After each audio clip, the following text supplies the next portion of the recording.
వేసవిలో తప్పకుండా చేసుకోవాల్సిన గోంద కటోరాతో రెసిపీ అయితే చూపిస్తున్నానండి. నేనైతే గోంద కటోరాతో పాయసం అయితే చూపిస్తున్నాను. ఫస్ట్ అయితే గోంద కటోరాకి రెండిటికి మధ్య డిఫరెన్స్ అయితే చూడండి. ఇది గోంద అండి. ఇది షైనీగా ట్రాన్స్పరెంట్గా ఉంటుంది చూడడానికి.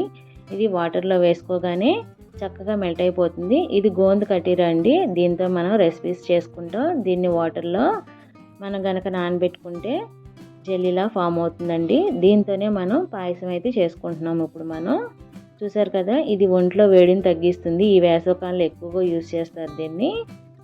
ఇది గోంద అండి. గోంద అయితే ఇలా వాటర్లో మెల్ట్ అయిపోతుంది. దీన్ని శీతాకాలంలో యూజ్ చేస్తారు. ఈ గోందనైతే వీటిని ఓన్లీ లడ్డు చూడడంలో యూజ్ చేస్తారు అంతే. ఈ గోంద కటీరా అయితే ఇలా వాటర్లో వేయగానే 4 క్రిస్టల్స్ ఇలా జెల్లీలా అయితే ఫామ్ అవుతుంది. దీంతో పాయసం చేసుకుందాం.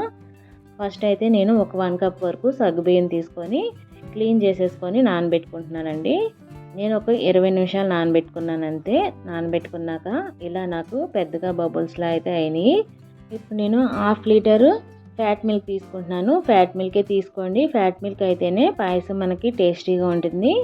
ఈ ఫ్యాట్ మిల్క్ తీసుకున్న తర్వాత 1 కప్ వరకు బెల్లం తీసుకుంటున్నాను. తురిమి పెట్టుకున్న బెల్లాన్ని, తర్వాత జీడిపప్పు, బాదం పప్పు నానబెట్టుకొని పీల్ చేసేసుకొని చక్కగా పేస్ట్ చేసుకున్నానండి. మరీ పేస్ట్లా కాకుండా కోర్స్గా కొంచెం గ్రైండ్ చేసుకోవాలి.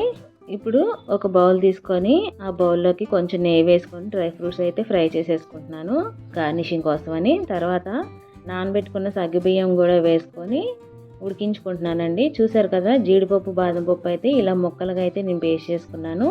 తర్వాత సగ్గుబియ్యం ఇలా ఉడికిపోయిన తర్వాత ఇప్పుడు దాంట్లోకి స్టవ్ ఆఫ్ చేసి బెల్లం అయితే వేసుకుంటున్నానండి నేను.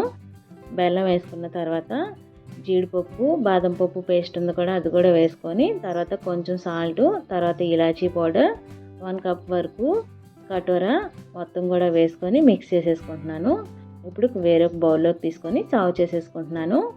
మనం ఆల్రెడీ ఫ్రై చేసి పెట్టుకున్న జీడిపప్పు ఉంది కదా, ఆ జీడిపప్పు కూడా పైన వేసుకొని జీడిపప్పు, బాదంతో అలాగే పిస్తా వేసుకొని సర్వ్ చేసుకుంటున్నాను.